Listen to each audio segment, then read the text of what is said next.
మిత్రులారా, మరి నిన్న క్రిషాంక్ అనేటటువంటి ఒక తాగుబోతు, ఒక లోపర్ నా కొడుకు, లుచ్చా నా కొడుకు, కేటీఆర్కు అమ్మాయిలను సప్లై చేసేటటువంటి ఒక బ్రోకర్ నా కొడుకు ఒక టీవీ డిబేట్లా ముఖ్యమంత్రి రేవంత్ రెడ్డి గారి మీద అనుచిత వ్యాఖ్యలు చేసిండు.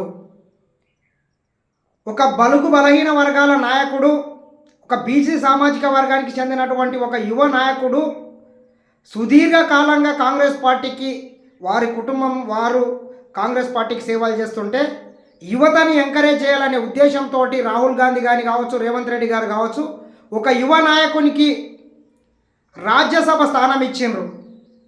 దాన్ని జీర్ణించుకోలేనటువంటి ఒక చిల్లర నా కొడుకు క్రిషాంక్ గాడు ఏం మాట్లాడుతున్నాడు? వాడు అనిల్ కుమార్ యాదవ్ రేవంత్ రెడ్డికి ఏదో చేస్తున్నాడు అని ఈ లుచ్చ నా కొడుకు మాట్లాడుతున్నాడు. అరే తాగుబోతూ క్రిషాంక్ లోపర్ నా కొడుక, అటువంటి చిల్లర పనులు చేసేది నీవు గుర్తుపెట్టుకో. రేవంత్ రెడ్డి గారు అంటే క్రమశిక్షణకు మారు పేరు. నీలాగా తాగుబోతు నా కొడుకులు అయితే ఉండరు. ఏం మాట్లాడుతున్నావురా బేకు? నువ్వు ఇంత మనిషివా, గాడిదివా, దున్నపోతువా? ఒక రాష్ట్ర ముఖ్యమంత్రిని పట్టుకొని ఏం మాట్లాడుతున్నావు నువ్వు అర్థం చేసుకో.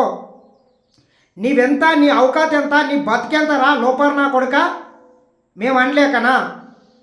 నిన్ను కేటీఆర్ భార్య ఎందుకు చెప్పు తీసుకొని కొట్టిందో మాకు తెలియదు అనుకుంటున్నావా? మిత్రులారా, నేను ఒక్కటి చెప్తా.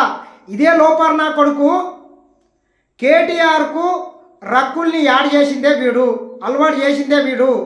వీడు తరచుగా పార్కోయత్లో ఉన్నటువంటి పాండు రూమ్కు అక్కడ తీసుకెళ్ళి వాళ్ళని సెటప్ చేస్తే కేటీఆర్ రోజు ఇంటికి రాకుండా 2-3 రోజులు అక్కడే ఉండటంతో ఇంటికి రాకపోవడం, 2-3 రోజులకు ఒకసారి ఇంటికి రాకపోతే, నైట్లో కూడా ఇంటికి రాకపోతే, ఈ విషయంలో ఆర్మూర్ పాండుని పిలుచుకొని కేటీఆర్ భార్య హెచ్చరించింది.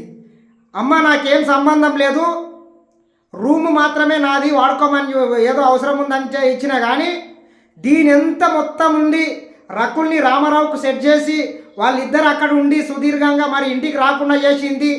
ఇదంతా దీని ఎంత తిరగ వెనుక ఉన్నది ఎవడో కాడమ్మా, మీ వెనకాల ఉండేటటువంటి క్రిషాంక్ అనేటటువంటి వాడు అని చెప్తే అప్పుడు ఇంటికి పిలిచి ఇదే క్రిషాంక్ గారిని చెప్పు తీసుకొని మూతి పనులు రాలేటట్లు కొట్టింది శైలిమ గారు, కేటీఆర్ భార్య.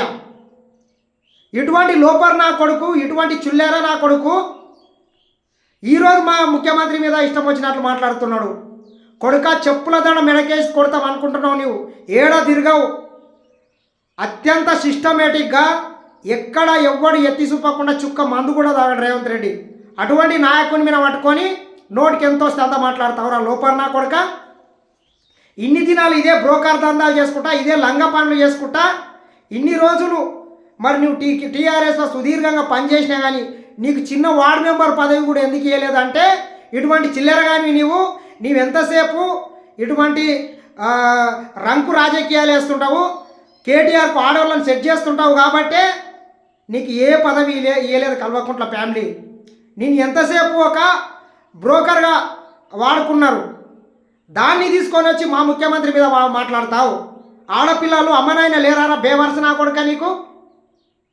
ఇదే మీ అమ్మనో మీ అక్కనో మీ చెల్లె ఉంటే ఈ రకంగా మాట్లాడతావా? తాగుబోతు నా కొడుక. కావున తెలంగాణ సమాజమా, ముఖ్యమంత్రి రేవంత్ రెడ్డి మీద కావచ్చు, కాంగ్రెస్ పార్టీ నాయకుల మీద కావచ్చు, మంత్రుల మీద కావచ్చు, రాజకీయంగా ఎదుర్కోలేక ఇటువంటి చిల్లర బల్లర డ్రామాలు ఎవడేసినా చెప్పు తీసుకొని కొట్టని కొడుకులు నా కొడుకుల్ని. తాగుబోతు నా కొడుక. క్రిషాంక్గా చెప్తున్నా, ముఖ్యమంత్రి రేవంత్ రెడ్డి గారికి బహిరంగ క్షమాపణ చెప్పకపోతే తెలంగాణ రాష్ట్రంలో ఎట్లా తిరుగుతావో మేము చూస్తాం కొడుక. నీవు అనుకుంటున్నావు అన్ని లంగ పనులు చేసుకుంటా, అన్ని లంగ వేషాలు వేసుకుంటా కేటీఆర్కు నీవు అన్ని రంకు రాజకీయాలు నేర్పి నీవు రంకేషాలు వేసుకుంటా ఈరోజు మా ముఖ్యమంత్రి గారిని అంటావు. ఎట్లా పుట్టినావు రా బేవర్స్ నా కొడుకు? అనవసరంగా పుట్టినావు. ఇటువంటి నా కొడుకుల వల్ల తెలంగాణ రాష్ట్రంలో ఒక డ్రగ్ కలిసారు. ఈ తెలంగాణ రాష్ట్రంలో ఇంతమంది డ్రగ్స్ అలవాటు పడ్డారంటే ఇటువంటి లోపర్ నా కొడుకుల వల్ల, ఇటువంటి బేకర్ నా కొడుకుల వల్లనే అయింది. కావున తస్మాత్ జాగ్రత్త బిడ్డ, జాగ్రత్త ఉండు. మా సోదరులు కూడా ఆలోచన చేయాలి. ఒక యాదవ సోదరునికి ఒక అత్యున్నతమైన రాజ్యసభ స్థానం ఇస్తే ఇటువంటి చిల్లర మల్లర నా కొడుకులు చిల్లర మల్లర మాటలు మాట్లాడుతున్నారు. అదే ఒక దొరకో ఇంకెవరికి ఇస్తే ఈ రకంగా మాట్లాడేటోడా వీడు? కాంగ్రెస్ పార్టీలా కష్టపడ్డోళ్ళని యువతకు పెద్దపీట వేస్తారనే దానికి ప్రత్యక్ష నిదర్శనం. అటువంటిది రాహుల్ గాంధీ గారు గుర్తించిస్తే ఈ నా కొడుకు రేవంత్ రెడ్డి మీద మాట్లాడుతున్నాడు మా రేవంత్ అన్న గురించి. కావున క్రిషాంక్గా నీవు వచ్చి బహిరంగంగా క్షమాపణ చెప్పకపోతే మాత్రము నీ తెలంగాణ రాష్ట్రంలో నిన్ను ఏడ తిరగనీయం నా కొడక అనుకుంటున్నావు. లుచ్చా నా కొడక, బేవర్స్ నా కొడక, బేకుప్ నా కొడక, నోటికి ఎంత వస్తే అంత మాట్లాడతావు. నిండా తప్ప దాగి గుద్దవాళ్ళుగా దాగి నోటికి ఏదో వస్తే అది మాట్లాడతావు ముఖ్యమంత్రిని. తస్మాత్ జాగ్రత్త. వచ్చి రేవంత్ రెడ్డి అన్న గారికి బహిరంగంగా క్షమాపణ చెప్పవాలి. లేకపోతే నీవు ఎట్లా తిరుగుతావు, ఏ టీవీ డిబేట్లకు వస్తావు కొడుక, ఆ డిబేట్లో వచ్చి పట్టుకొని తంతాం నిన్ను అనుకుంటున్నావు. రాజకీయంగా ఎదుర్కోలేక శాతగాక ఈ రకంగా చిల్లర మల్లర వేషాలు వేస్తావు. తస్మాత్ జాగ్రత్త బిడ్డ.